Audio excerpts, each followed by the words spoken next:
Good morning, everyone. Sorry about that. We're running a tad late today, but hey, sometimes the best coffee needs a little extra brewing time, right? And what a beautiful Monday morning it is, March 3rd.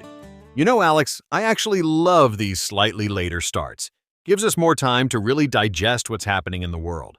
Oh my God, yes. And speaking of amazing people who take their time with things, huge shout out to Margie from Phoenix, Arizona. She's been spreading the Blue Mountain word like wildfire. And don't forget Robert from Tulsa, Oklahoma. Thank you both for sharing our little morning sanctuary with your friends and family. You know what, Mark? Despite all the chaos in the world right now, there's something really special about these quiet morning moments when we can just pause and take a deep breath. Exactly. It's like we're all sitting around this giant virtual coffee table, getting ready to face the day together. Let's dive into today's biggest story, Ukrainian President Zelensky's whirlwind diplomatic tour, which honestly feels like it could be a tale of two cities. Oh my God, Mark, that White House meeting on Friday was absolutely wild. I mean, I've never seen anything quite like it. It was unprecedented, to say the least. President Zelensky was essentially ordered to leave the White House after a particularly tense showdown with Donald Trump and J.D. Vance. The contrast with his reception in London couldn't be more striking. Wait, so he just bounces from that disaster straight to London?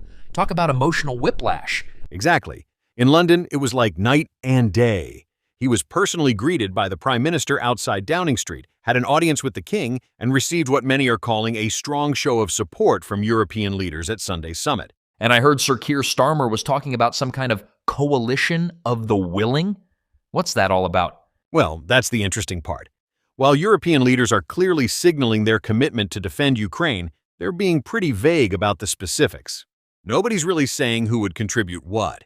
So basically, they're all like, we've got your back, but nobody's pulling out their wallet yet? That's a colorful way of putting it, but essentially yes. And it really highlights the growing divide between the American and European approaches to supporting Ukraine. God, can you imagine being Zelensky right now? Going from getting basically kicked out of the White House to being treated like a rock star in London? It's definitely a stark illustration of the shifting diplomatic landscape, and it raises some serious questions about the future of Western support for Ukraine. You know what's fascinating? While we're talking about these major geopolitical shifts, there's another massive transformation happening right here at home. The slow but steady death of the traditional 9-to-5 workday. Oh my God, Mark, don't even get me started. My cousin just got a job where she works 4 days a week, and I'm like insanely jealous. Like, what kind of sorcery is this? It's actually becoming more common than you might think. Companies are increasingly experimenting with alternative work models, and the data is pretty interesting. Wait, but is this just some leftover pandemic thing that's going to disappear? Because I've got trust issues now. Actually, the trend started before COVID, but the pandemic definitely accelerated it. We're seeing major companies like Microsoft Japan reporting up to 40% productivity increases with their 4-day workweek trials. 40%? That's insane. Why aren't we all doing this? Well, it's not quite that simple. These changes are part of a bigger shift toward what's called results-based work structures.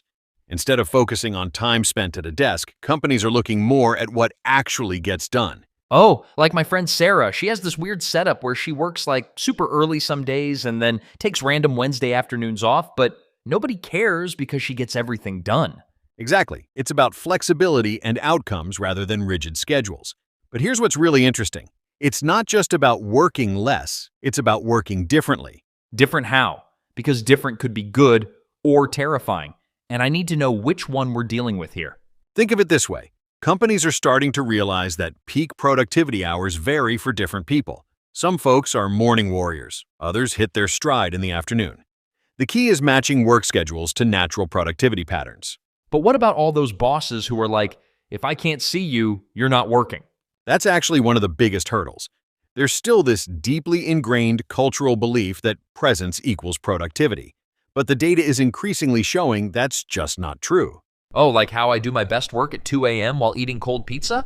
Well, maybe not exactly like that, but you're onto something. Companies that have embraced these flexible models are reporting higher employee satisfaction, better retention rates, and, this is crucial, no drop in productivity. But seriously, is this actually going to stick? Because I don't want to get my hopes up just to have them crushed like my dreams of becoming a professional kazoo player. The signs point to yes. Major companies are making permanent shifts. And importantly, younger workers are increasingly demanding these options. It's becoming a competitive advantage in recruitment. So what you're saying is the future might not require me to pretend I'm a morning person anymore? That's certainly part of it, but it's really about creating work environments that recognize we're not all programmed to be productive in the same way or at the same time. Amidst all this workplace evolution, there's a powerful lesson here. Just like nature adapts and finds new ways to thrive, we too can adapt and flourish in changing environments. Oh my God, yes, like how trees bend in the wind instead of standing totally rigid and snapping. Exactly. The key is to stay flexible, focus on what truly matters, and trust your natural rhythms. Remember, change isn't just something that happens to us, it's an opportunity to grow. Like the morning fog that gradually lifts from a mountain valley, our resistance to change naturally dissolves when we simply observe it with patience and curiosity. Oh wow, that's actually beautiful. A bit cheesy, but beautiful nonetheless. You know what? That's all we've got for today's Blue Mountain Morning. And hey, if you're loving our little slice of morning calm, Which I hope you are, because Alex and I sure love making it for you. oh my gosh, yes, please share it with your friends and family. You know what? It's like spreading a little morning sunshine around. And if you do recommend us to someone, drop us a line at bluemountainmorningpodcast@gmail.com. We love giving shout-outs, just like we did today with Margie and Robert. Oh, and speaking of tomorrow, you definitely don't want to miss what we've got planned.